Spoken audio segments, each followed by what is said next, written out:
All right, folks, we are back again with Achalaji. Namaste, Achalaji.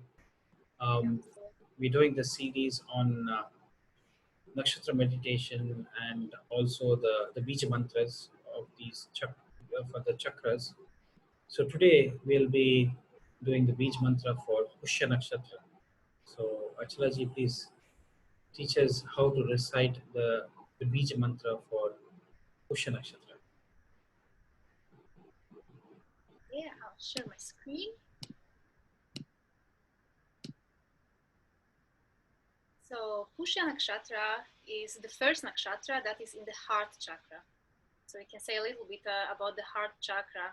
So we all know, if we, let's say, think about heart chakra, the first association that really come to us is love, really.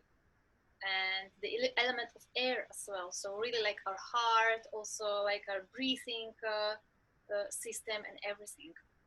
And it's very beautiful in a way, because when we'll be doing now these nakshatras related to the heart chakra, we can see that in a way, all of them are saying something about love, but also the love manifested as a desire. So many of them will speak about the desires as well, because heart is also like the seat of our desires in the same time. And also it has very often something to do with our feeling of security, emotional security. And because again, air element is like very much shapeless still, so it's naturally looking for some stability at the same time. And also when it comes to the desires, also the topic of attachments will come again. So there are like these two opposites always, like opposite forces, love and attachment. And all the nakshatras actually present here in the heart chakra, they have this capability, they have this potential for both, depending on how we actually channelize their energies.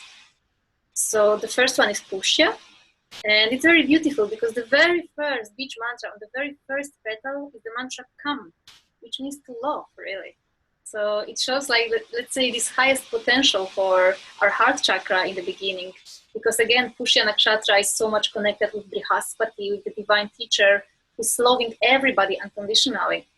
And we also all know that Pushya Nakshatra is at the same time like a birth star for Shukracharya, for Venus. So it's also one more thing that is very interesting, that exactly this particular nakshatra is starting this whole sequence of heart chakra. So the mantra for Pushya Nakshatra is Om Kam Pushya Nakshatraye Namaha. Om Kam Pushya Nakshatraye Namaha. Om Kam Pushya Nakshatraye Namaha. So I believe that actually Silab Kam itself, its mantra actually has plenty of words starting from that in Sanskrit and in any other language, I think also. And it's also very beautiful because if we like see that here the throat chakra were mostly vowels, so it was ether, something that is not yet fully manifested. So more like pure consciousness and the desire to be conscious, to be aware also. But here when we come on the level of the heart chakra, here is already the desire to love appears very strongly. So desire to experience, basically speaking, this relationship with the universe. And that's why this first Beej mantra also means come, to love, or kan also, to be pleased, to enjoy, which is also somehow very much in tune with the energy of Pushya Nakshatra, which essentially just likes to feel secure emotionally. It likes to express itself also through love, through nourishing others. It's like this highest form, really, of the divine love. This is how I really feel Pushya Nakshatra. And even if we look here at all the main chakra energies connected with Pushya Nakshatra, we will see that again there are many of them here. The only one that is missing is Swadhisthana in this case, but all other chakras are present here. So Saturn is present as the Mahadasha ruler, and this is heart chakra, Anahata, which is for the Beej mantra, and Pushya resides entirely in the sign of Cancer, which is Ajna chakra. And of course here we have the Padas as well. So this is very much what this is actually what makes Pushya Nakshatra for me personally, and my feeling, like very simple. It's just love, basically speaking, just unconditional love, very much, and love through service also, because it's not possible to forget that really Saturn is the ruler here, and Saturn is not, let's say, the planet that will just talk about love or preach about love. He will actually want to act with love. He is the one who will actually show this more practical side of love, and sometimes also sacrificing ourselves a little bit for that, sacrificing our own desires and sacrificing our own likes and dislikes for that. This is what I kind of feel like being the highest nature of that nakshatra. So, Ashulaji, this is absolutely fascinating because when I was looking even at the nakshatra Navamsha Padas, and when you look at it, if you start with the first Navamsha from Aries to Cancer, it is as though you're starting from your Manipura and you're moving up, isn't it, to your Agnya Chakra. And in the second cycle, which is from Leo going to Scorpio, is as though you're moving down from the Agnya Chakra to your Manipura. Do you see anything? That's Because right. then when you go to the last cycle from Sagittarius to Pisces, you see that you're only working on the lower chakras, which is Swadhisthana and Mooladhara. That's the only cycle. In the third cycle is only when you actually connect with the roots. Is there something that you wanted to share with our viewers? What is this pattern of seeing it's Manipura, Anahata, Vishuddha, Agnya, and then Ajna Chakra, Vishuddha, Anahata, Manipura. And then you go into Mooladhara, Swadhisthana, Mooladhara. Again, it would be uh, Mooladhara, Swadhisthana.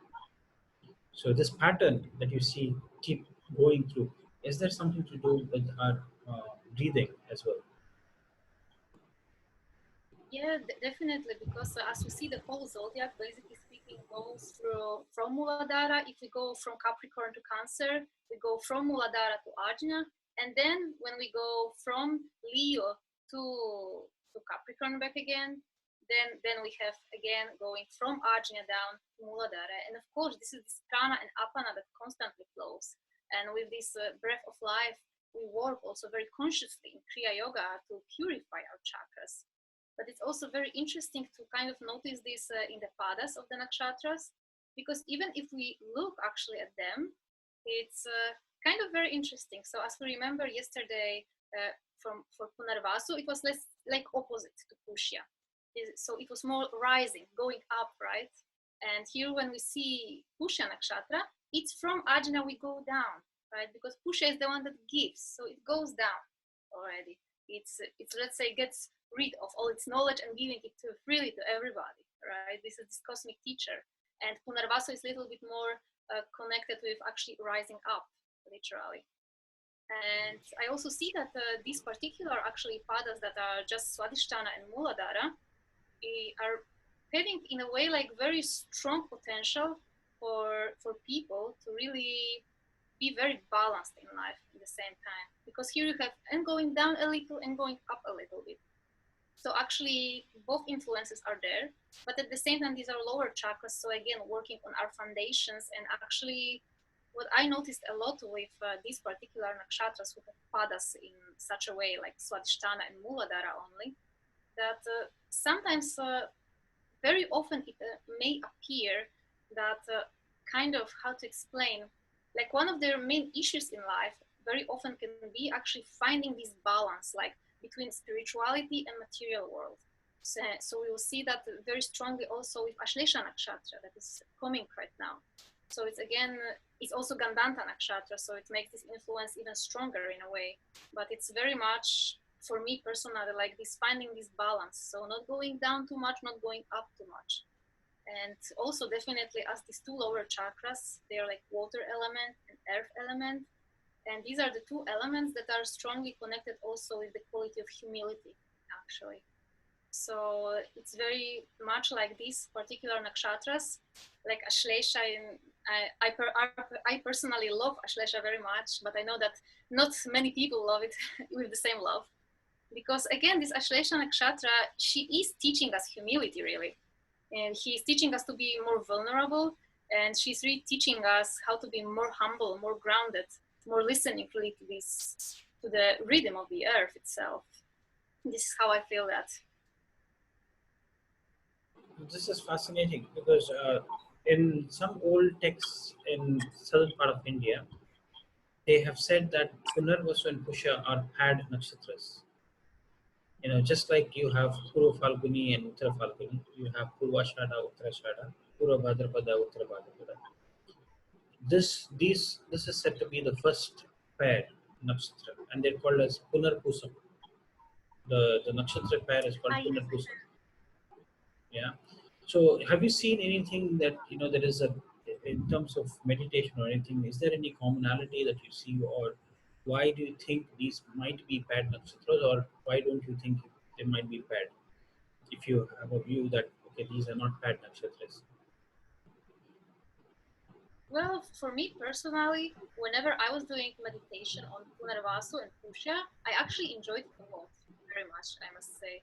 And especially because for Punarvasu the mantra is Om, and for Pushya also the mantra is Kam. And when Calm. you actually chant this mantra, it's mantra of pleasure, of love. You actually feel very content in a way.